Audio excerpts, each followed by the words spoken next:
Let's talk genocide with your host. So, what even is genocide exactly? Well, genocide is the deliberate killing of a large group of people, especially those of a particular ethnic group or nation. Now it's time to ask the real questions. What conditions allow for genocide to occur? 1. Public display of ethnic and religious differences. 2. Absence in multi-religious and/or multi-ethnic societies. 3.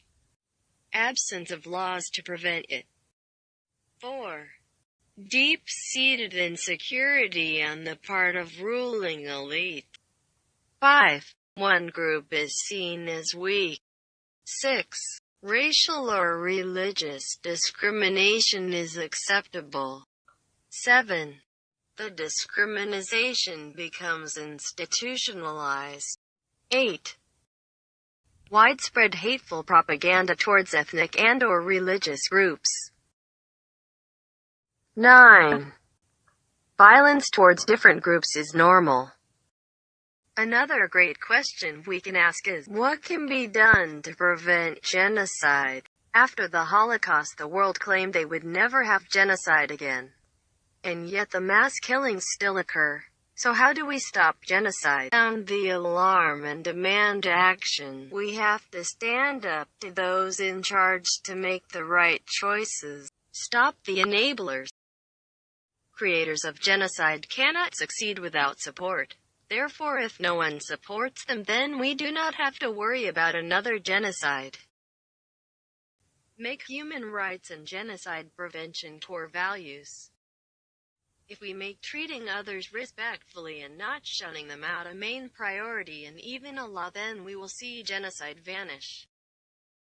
Everybody has a part in genocide, whether you are a victim, a perpetrator, or a bystander. So what qualities does each group have? Victims. The victims of a genocide are picked out and picked on because they have a different skin color or religion.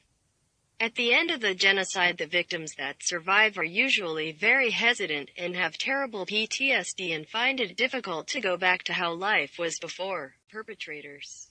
The ones who create genocide are filled with hate for a certain race or religion and feel like they are higher up than those with a different culture and that the different culture doesn't deserve to live.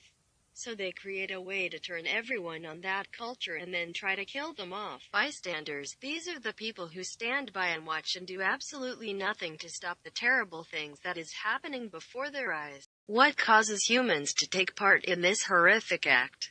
This one is simple. Hate. Hate for another race. Hate for another religion. Hate for a country seemingly less important than yours. Hate is the thing that drives humans to make such drastic measures to get rid of people, or in this case a whole race. If there were no hate or discrimination, then there would be no genocides. What are the consequences of genocide?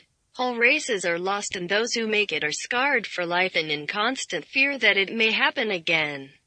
The ones in charge get punished.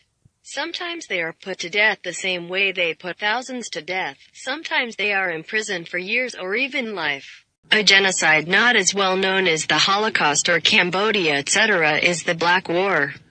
It was the rough time between the British colonists and the Aboriginal Australians in Tasmania from mid-1820s to 1832. Since the Tasmanians were almost wiped out by frequent mass killings, the Black War was declared a genocide.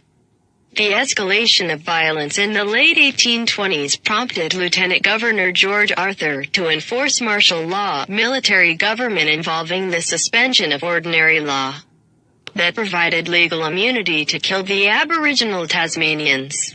After using the military to drive the Aboriginals out away from their land, the British colonists turned their traditional hunting grounds into farms for their livestock. Aboriginal attacks were motivated by revenge for European atrocities and the widespread kidnapping, rape and murder of Aboriginal women and girls. Tasmania's population during the time the British colonists arrived was between 3,000 to 7,000 people. By the end of it, the Aboriginal Tasmanians were all but extinct. Thank you for listening and sorry for the annoying voice.